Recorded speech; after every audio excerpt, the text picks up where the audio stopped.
Bienvenidos a una nueva clase de Política y Ciudadanía. En la clase de hoy vamos a hablar un poco de cómo los ciudadanos tienen reconocidos sus derechos, cómo pueden acceder a la justicia y en el caso de acceder, bueno, cómo se administra la justicia, ¿no? Y cuáles son las garantías que los ciudadanos tenemos reconocidas en la Constitución Nacional. Bien, para empezar, podemos empezar diciendo que, bueno, los derechos de los ciudadanos están reconocidos en las llamadas leyes de fondo. Ahora bien, ¿qué son las leyes de fondo? Las leyes de fondo son aquellas normas jurídicas que establecen derechos y obligaciones.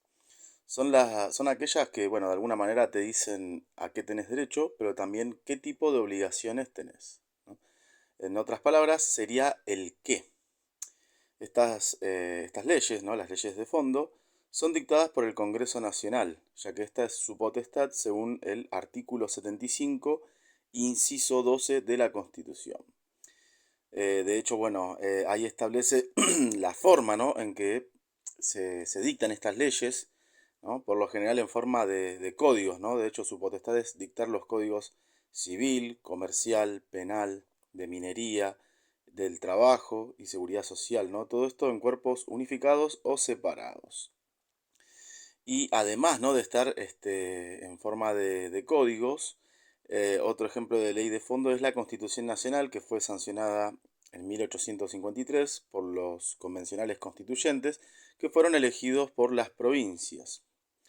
Ahora bien, la justicia varía según la organización judicial en cada provincia. Si tomamos el caso de la provincia de Buenos Aires, podemos ver que su Corte Suprema tiene 7 miembros, ¿no? Y las jurisdicciones son varias. Estas jurisdicciones son contencioso, administrativo, civil y comercial, penal, laboral, familia, menores y justicia de paz. Ahora bien, nos quedamos hablando de las leyes de fondo, pero también debemos saber lo que son las llamadas leyes de forma o aquellas que se refieren al procedimiento. ¿Qué son las leyes de forma? Son las leyes que regulan los procedimientos a cumplirse ante los órganos judiciales, quienes aplicarán las normas jurídicas para resolver los distintos casos puestos a su consideración. En otras palabras, las leyes de forma son el cómo. ¿Qué sería esto? Bueno, cada provincia y la ciudad autónoma de Buenos Aires, ¿no? que de alguna manera contaría como una provincia más, ¿no? por decirlo de alguna manera, reglamenta su propio código procesal, el cual determina cómo se aplican las leyes de fondo. Un ejemplo, el procedimiento penal, por decir de alguna manera, es oral en algunas provincias, pero en otras es escrito. Bien, ahora a todos nos puede pasar, ¿no? que nuestros derechos pueden verse lesionados. La cuestión es qué hacer, ¿no? ¿Qué debe hacer un ciudadano cuando un derecho se ve lesionado? Bueno, en primer lugar, acudir al Poder Judicial, ya que son los jueces los que dictan las sentencias según las leyes.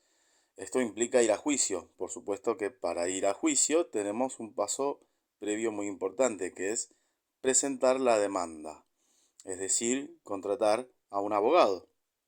Ahora, puede suceder que, bueno, que todas las personas no tengan acceso a un abogado, ya que no cuentan con suficiente caudal económico o no están atravesando una buena situación socioeconómica.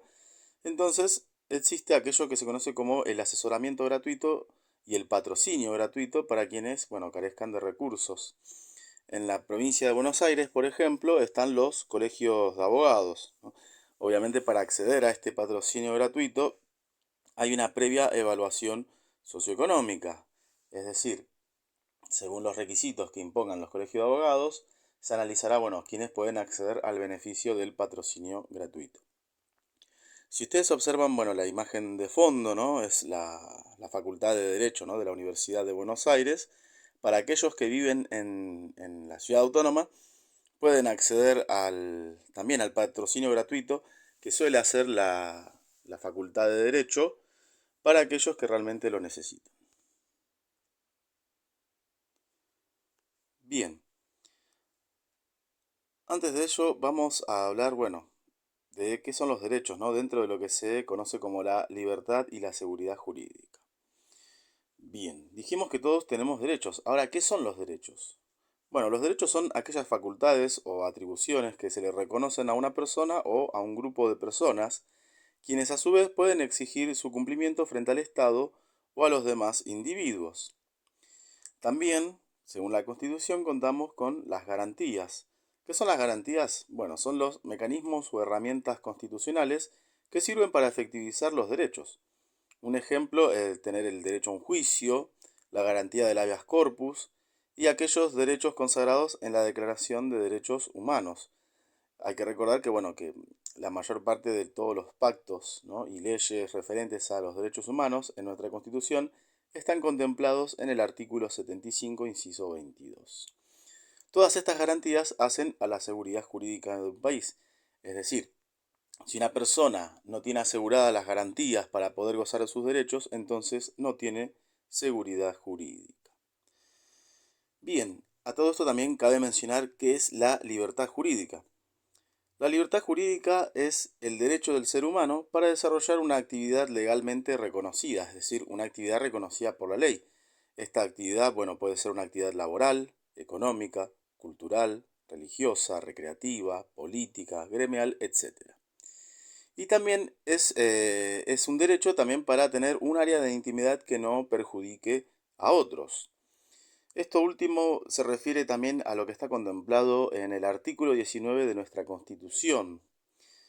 Hoy voy a citar el artículo que dice que las acciones privadas de los hombres que de ningún modo ofendan al orden y a la moral pública ni perjudiquen a un tercero, están reservadas solo a Dios y exentas de la autoridad de los magistrados.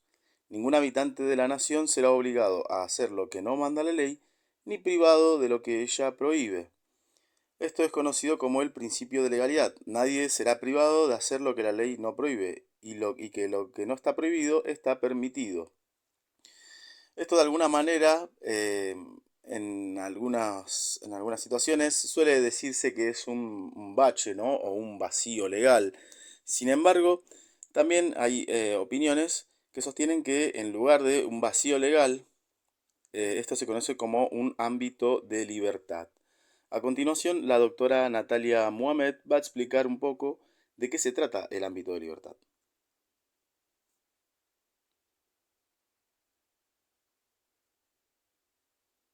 Cuando alguna situación no está regulada o no está prohibida, en general se suele decir que existe un vacío legal.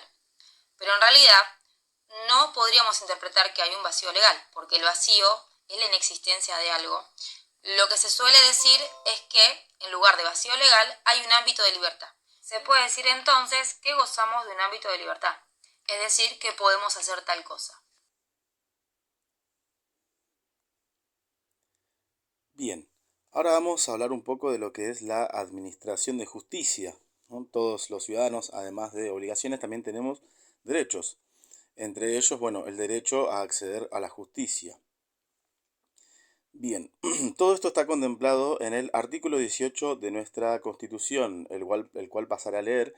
El artículo 18 de nuestra Constitución dice que ningún habitante de la nación puede ser penado sin juicio previo fundado en ley anterior al hecho del proceso, ni juzgado por comisiones especiales o sacado de los jueces designados por la ley antes del hecho de la causa. Nadie puede ser obligado a declarar contra sí mismo, ni arrestado sino en virtud de orden escrita de autoridad competente. Es inviolable la defensa en juicio de la persona y de los derechos. El domicilio es inviolable, como también la correspondencia epistolar y los papeles privados. Y una ley determinará en qué casos y con qué justificativos podrá procederse a su allanamiento y ocupación. Quedan abolidos para siempre la pena de muerte por causas políticas, toda especie de tormento y los azotes. Las cárceles de la nación serán sanas y limpias para seguridad y no para castigo de los reos detenidos en ellas, y toda medida que a pretexto de precaución conduzca a mortificarlos más allá de lo que aquella exija, hará responsable al juez que lo autorice. Bien, ahora, ¿qué es lo que puede desprenderse del artículo 18, ¿no? ¿Cuáles son los tres puntos más importantes? En primer lugar, es que este artículo sostiene que nadie puede ser penado sin juicio previo, es decir, las personas tienen tienen derecho a un juicio justo. Esto tiene que ver con la garantía del debido proceso. O sea, todas las personas deben cumplir un proceso legal, ¿no? Para poder acceder al juicio justo. No se puede juzgar a una persona sin tener una defensa, ¿no? Sin que se les reconozca cuál es el motivo por el cual es juzgado. En segundo lugar, también este juicio, ¿no? El juicio que se le hará a la persona debe ser sobre la base de una ley anterior al hecho que motivó el proceso. Es decir, no se puede castigar un delito cometido ayer con una ley sancionada hoy por el Congreso, salvo que esta ley fuera beneficiosa para el acusado. Bien, y por último tenemos juicios por jueces naturales. Es decir, cuando una persona es juzgada, este juicio debe ser correspondiente con la jurisdicción, el turno y el distrito. También cabe agregar es que no pueden armarse comisiones especiales para enjuiciar a las personas. Todo esto que acabo de decir más adelante lo explicará nuevamente la doctora Muhammad. Bien, ahora pasamos a hablar de las garantías, ¿no? ¿Cuáles son las garantías que los ciudadanos tienen, ¿no? Y que están reconocidas por el artículo 18 de nuestra Constitución y otros artículos al momento de afrontar un juicio? En primer lugar, tenemos la garantía del debido proceso legal, punto que ahora pasará a explicar la doctora Natalia Mohamed.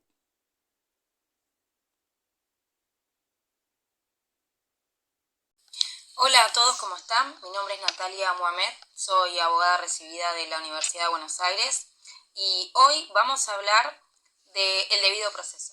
Uno de los bienes más preciados como seres humanos que tenemos es la vida, pero además tenemos también la libertad. Como tal, debe estar jurídicamente protegido. Por eso, necesitamos mecanismos que nos garanticen que nadie va a privarnos de ella de una manera que no corresponda y porque sino respetando el debido proceso legal. El debido proceso legal es una de las garantías que resguarda este bien. Lo podemos encontrar en el artículo 18 de la Constitución Nacional, pero también se encuentra en otros tratados internacionales que fueron incorporados en el año 1994, como por ejemplo la Declaración Americana de los Derechos y Deberes del Hombre, que en su artículo 26 también menciona esta garantía. También tenemos la Convención Americana de los Derechos Humanos y en el artículo 8 dispone que toda persona inculpada de un delito tiene derecho a que se presuma su inocencia, mientras que no se establezca legalmente su culpabilidad. Por otro lado, también tenemos el Pacto Internacional de Derechos Civiles y Políticos, que conforme su artículo 14 también dice algo similar. Por otro lado, finalmente, tenemos la Convención de Derechos del Niño, que dispone que todo niño que se alegue que ha infringido las leyes penales o a quien se acuse de haber infringido esas leyes se lo presumirá inocente mientras no se pruebe su culpabilidad. Todos estos tratados que ingresaron en la reforma del año 1994 conforman un bloque constitucional que hace esta armonía entre todos los artículos protegiendo a este bien jurídico que es la libertad. Vamos a analizar cada uno de los principios que tienen estas garantías constitucionales. Juicio previo, por ejemplo. En primer lugar, nadie puede ser condenado sin un juicio previo. ¿Qué quiere decir esto? Que, por ejemplo, no pueden condenar a una persona sin que haya un juicio justo. ¿Qué quiero decir cuando hablo de un juicio justo? Que esta persona pueda y tenga el derecho a defenderse. Otra cosa también es la ley anterior. No podemos tomar un hecho que ocurrió antes de una ley y tomar a una persona y acusarla de cometer ese delito, porque claramente cuando ocurrió ese hecho no existía tal prohibición. Para esto vamos a tomar como ejemplo que este año se sanciona en el Congreso Nacional una ley que prohíbe matar vacas. Entonces, el año pasado, todas las personas que mataron vacas, es decir, frigoríficos, etcétera, podrían ser penados o condenados por este delito. Entonces, en ese caso, no habría seguridad jurídica, es decir, que cualquiera de nosotros en el futuro podríamos ser acusados de un delito que no existía al momento de cometerlo en el supuesto caso. Ahora vamos con el principio de legalidad o reserva. Surge la segunda parte del artículo 19, que dice: ningún habitante de la nación será obligado a hacer lo que la ley no mande, ni privado de lo que ella no prohíbe.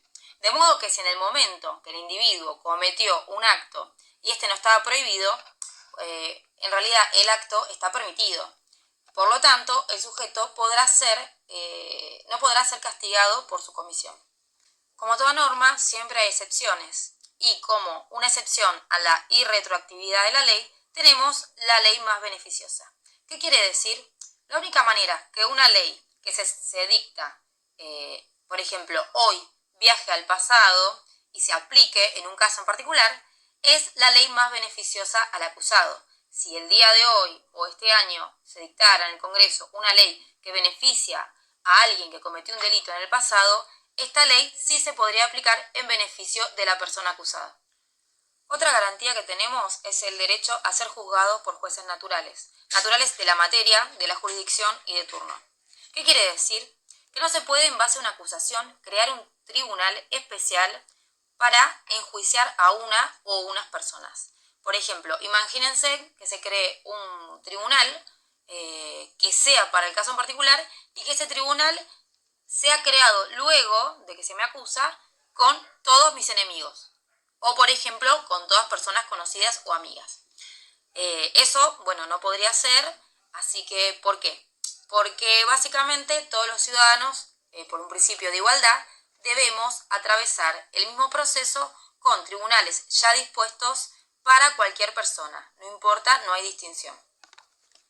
¿Por qué? Básicamente, bueno, porque en ese caso se perdería la imparcialidad, ¿sí?, y la independencia de quien juzga. Otra importante garantía es la defensa en juicio. La defensa en juicio es inviolable. ¿Por qué? Porque, ¿qué sucede cuando, por ejemplo, no tenemos un abogado o para pagarlo, el Estado no debe proveer de un abogado de oficio, un abogado que lo brinda el Estado para poder enfrentar el juicio y el caso que lo pueda preparar de la mejor manera? ¿Qué pasa en el caso que nuestro abogado se presente con poco tiempo para preparar la estrategia legal? Bueno, en ese caso no tendríamos en sí una buena defensa. Por lo tanto, se estaría violando este principio.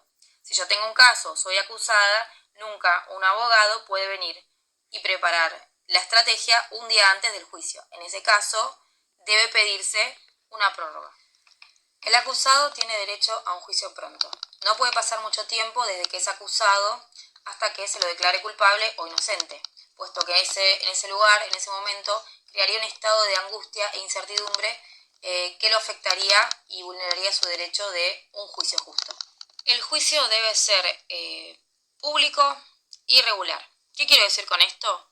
Que la publicidad es importante, ya que el acusado puede participar activamente y fiscalizar sobre las pruebas, testigos y todo lo que tiene que ver con el cargo que se le acusa y la defensa.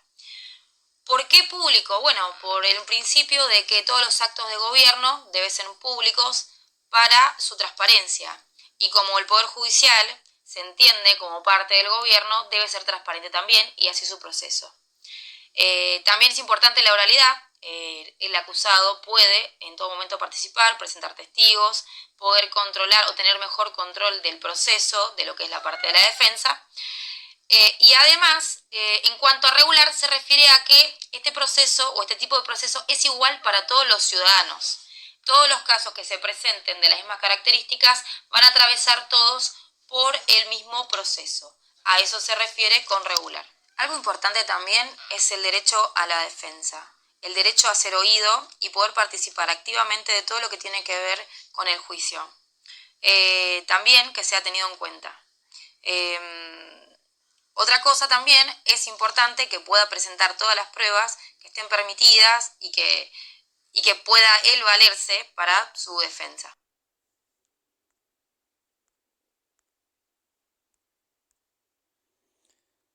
Bien, ahora la doctora Mohamed pasará a explicar también lo que es la inmunidad de la declaración. La inmunidad de la declaración quiere decir que nadie puede ser obligado a declarar contra sí mismo. Es común que esta garantía se extienda también a los familiares, ¿Qué quiero decir con esto? Que tampoco podría obligarse a una persona a declarar contra un familiar, porque es como también declarar contra sí mismo. Otra cosa es importante también que tampoco está obligado a declararse culpable ni declarar bajo juramento. ¿Por qué? Porque en el caso de declarar bajo juramento que va a decir la verdad, en realidad se lo estaría obligando a acusar, a declararse culpable, ¿no? El hecho de decir, jura usted decir la verdad, es solamente para los testigos. El acusado, en este caso, se le permite no jurar, porque sería como llevarlo a declarar su culpabilidad. Entonces, no se le toma una declaración bajo juramento, por lo que está permitido que mienta, que no declare o que se declare inocente. La única manera que la declaración del acusado puede ser tomada como válida es en realidad en un juicio y frente a un juez, ¿no? Con todas las garantías y para asegurarse de que esta persona no fue llevada a declararse culpable. Esto viene porque en la antigüedad cualquier persona que era acusada de algún delito, mediante torturas, golpes y otras flagelaciones, eran llevados a reconocer crímenes que por ahí no habían cometido, declararse culpable. Y muchas veces personas inocentes, para terminar con esta tortura, se declaraban culpables por todas estas amenazas y estos golpes o daños que recibían. Y también sucedía a veces que las personas que verdaderamente cometían los delitos estaban libres y las personas que eran inocentes quedaban detenidas o eran consideradas culpables. Por eso la declaración siempre debe ser delante de un juez, no tiene que ser mediante coerción o amenazas, es decir, no puede estar obligado, directamente puede, si quiere, no declararse culpable o no declarar, no decir absolutamente nada. El hecho que no declare no quiere decir que esto sea un indicio de que la persona es culpable. Todo lo contrario, se puede reservar y directamente no tener ningún comentario sobre lo que se lo acusa. Si de alguna manera la persona que es acusada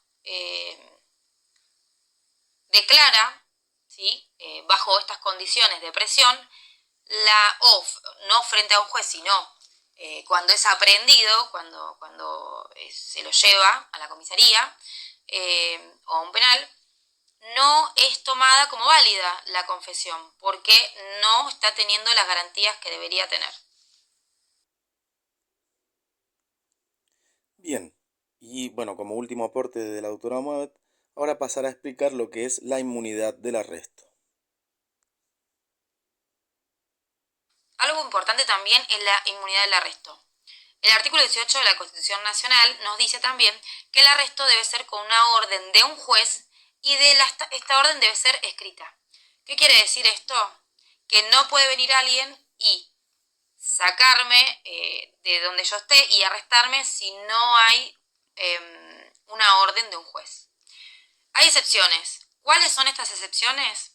Bien, que la persona esté cometiendo un acto y que sea sorprendido cometiendo este acto, en ese caso, quienes pueden llevarlo arrestado sin ninguna orden del juez, sino por el solo hecho de verlo cometer el acto, es la policía. Y por otro lado, también cuando hay un indicio que se llama semiprueba, ¿no? Semiplena prueba, que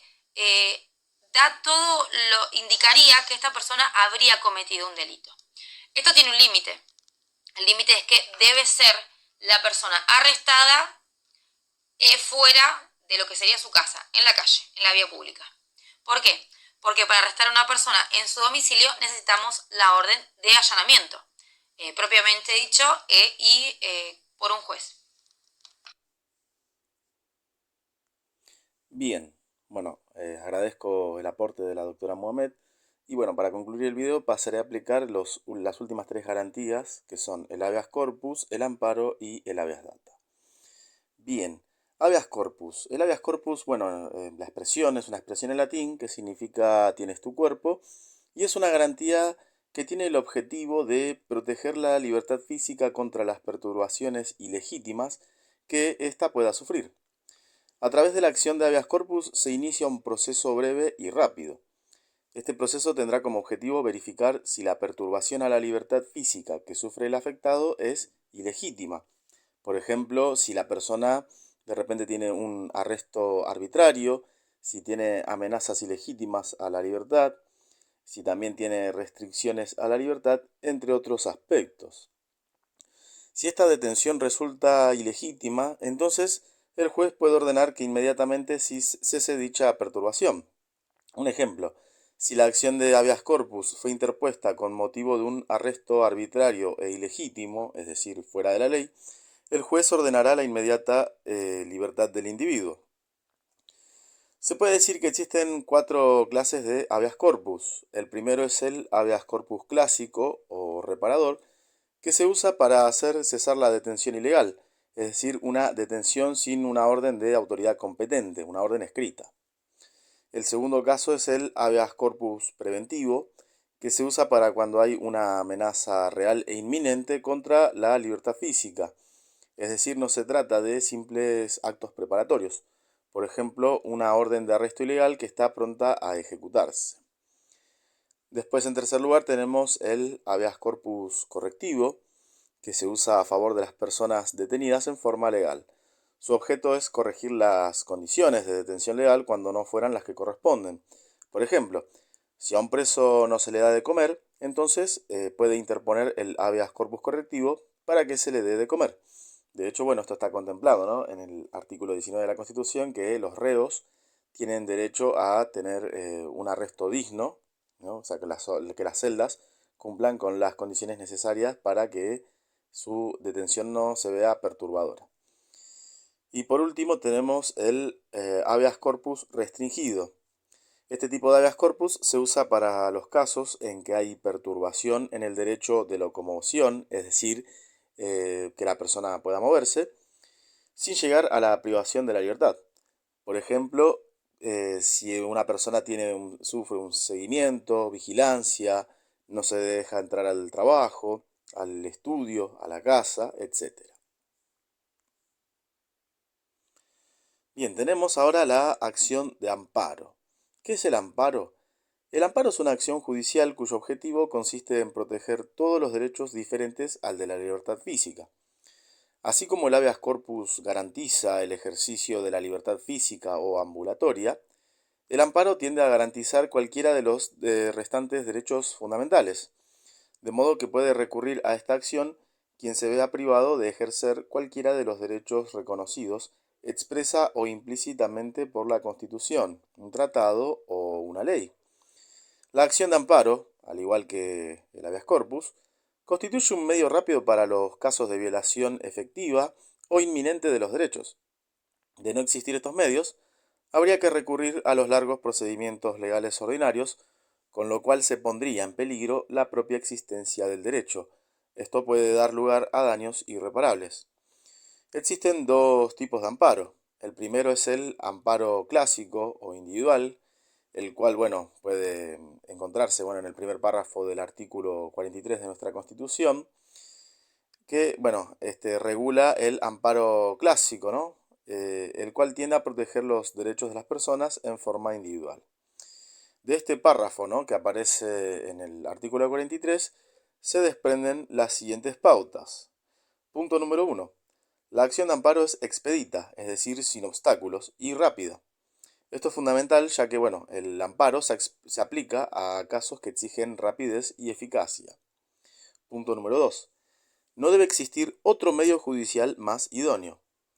Esto significa que el amparo es excepcional. Solo procede cuando no existe otra vía judicial más eficaz para lograr el objetivo deseado. Punto número 3. Procede contra actos u omisiones de la autoridad pública o de particulares, al igual que el habeas corpus. Es decir, cuando el Estado o una persona particular, por una acción o por no hacer nada, vulnera el derecho del peticionante. Un ejemplo, bueno, cuando una obra social no cubre los remedios necesarios, ¿no?, para una persona con cáncer, por lo cual el vulnerado puede poner un amparo de salud. Punto número 4. Estos actos u omisiones deben lesionar, restringir, alterar o amenazar los derechos o garantías que están reconocidos por la Constitución, un tratado o una ley. Punto número 5. La violación puede ser actual o inminente. No es necesario que se haya llevado a cabo, basta con el peligro inminente de que ello ocurra. Un ejemplo, bueno, si estamos volviendo al trabajo o cualquier persona que no toma los remedios para tratar su condición.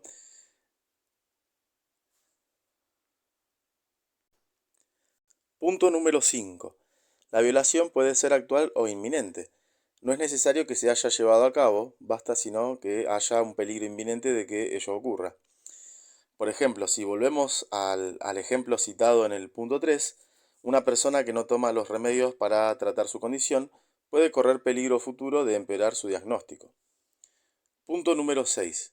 El acto o la omisión deben ser manifiestamente arbitrarios, es decir, bueno, cuando hay una interpretación caprichosa de la ley. Si hay una negación de algún trámite, debe haber un porqué que esté fundado en ley o en reglamentos. O también, bueno, este acto u omisión deben ser ilegales, es decir, contrarios a la ley para que se puedan llevar a cabo el amparo. Y punto número 7, si el acto o la omisión se fundan en una norma, el juez podrá, durante el proceso, declarar la inconstitucionalidad de dicha norma. O sea, para determinada persona en un determinado caso particular, no se aplicaría la norma o ley por inconstitucional. Este hecho, bueno, debe ser obviamente probado. Después, el segundo ejemplo de amparo es el amparo colectivo, que también está regulado por el artículo 43 en su segundo párrafo. A través del amparo colectivo se defienden los intereses difusos que no pertenecen a un sujeto determinado, sino que están diseminados entre los integrantes de una o varias comunidades. Por ejemplo, el derecho de una determinada raza a no ser discriminada. Bueno, aquí esta terminología no es la correcta, en realidad hay que aclarar que la raza es la raza humana, pero bueno, este término fue extraído de los informes internacionales. Pues, se puede decir de alguna manera, bueno, que estos informes ya son anacrónicos, o sea, son de tiempos anteriores, es por eso que se utilizó este término. Pero bueno, vale la pena la aclaración. También, bueno, los derechos del medio ambiente, los derechos de consumidores y usuarios, etc. Vale aclarar que, bueno, el amparo colectivo es una ampliación del amparo individual. Por lo tanto, los 7 puntos analizados anteriormente también se pueden aplicar al amparo colectivo. La legitimación para promover la acción de amparo le corresponde, bueno, en primer lugar, al afectado. Cualquier persona que se vea afectada por la violación de un derecho de incidencia que es colectiva. En segundo lugar, al defensor del pueblo. Es quien defiende los derechos humanos y demás derechos, garantías e intereses tutelados en la Constitución y las leyes ante hechos, actos y omisiones de la Administración. El defensor del pueblo controla el ejercicio de las funciones administrativas públicas. Y en tercer lugar, también corresponde a las asociaciones registradas, es decir, aquellas que defiendan el medio ambiente, como por ejemplo Greenpeace, al usuario y al consumidor también, y a los derechos de incidencia colectiva en general. Por lo tanto, los requisitos específicos del amparo colectivo son, en primer lugar, bueno, la legitimación, ¿no?, para interponer la acción de amparo, es decir, quién puede o está autorizado para interponer el amparo colectivo. Y en segundo lugar, la existencia de un perjuicio para la colectividad del acto que se impugna. Bien, y para concluir, la última garantía es el habeas data. Debido, bueno, a que las nuevas tecnologías han evolucionado, ¿no?, o han tenido un gran desarrollo en estos últimos años, empezó a crecer también la preocupación sobre la recolección de los datos personales. El habeas data es la garantía que permite a toda persona solicitar vía judicial la exhibición de los registros, los bancos de datos o archivos que tengan empresas y el Estado, en los cuales están incluidos sus datos personales o los de su grupo familiar, para su conocimiento, rectificación o suspensión. Vale aclarar que en determinados casos recolección de datos o bancos de datos, que la persona no puede interponer una acción cuando se trata de, por ejemplo, el uso de la imagen o determinados datos para el Archivo General de la Nación, lo cual constituyen datos históricos. En esos casos existe la posibilidad de que se niegue de alguna manera el interponer una acción de habeas data, salvo, bueno, que la persona se vea realmente perjudicada. Bien, el tercer párrafo del artículo 43 de nuestra Constitución instituye el habeas data como una subespecie del amparo, y esto lo hace en los siguientes términos. Toda persona podrá interponer esta acción para tomar conocimiento de los datos a ella referidos y de su finalidad, que consten en registros o bancos de datos públicos o los privados destinados a proveer informes, y en caso de falsedad o discriminación, para exigir la supresión, rectificación, confidencialidad o actualización de aquellos. No podrá afectarse el secreto de las fuentes de información periodística. Bien, además, en la Argentina se encuentra sancionada la ley 25.326/2000, o también llamada Ley de Protección de Datos Personales, o habeas data, que te protege si tus datos de identidad, de salud o de crédito son usados sin tu consentimiento. Esto por lo general, bueno, se relaciona, bueno, con esto de que es bastante común cuando las empresas realizan llamados telefónicos constantes, y a las personas, bueno, esto les genera un malestar, ya que se están utilizando sus datos personales, por ejemplo, para ofrecer un determinado producto. De alguna manera implicaría, bueno, la violación de los datos personales, ya que las empresas tienen acceso a esta información, y la persona de alguna manera puede interponer el amparo de habeas data. Esto, bueno, cabe resaltar que, bueno, todavía el Estado debe mejorar sus mecanismos o actualizarse, ¿no? Debido a la gran difusión tecnológica que ha ocurrido en los últimos años.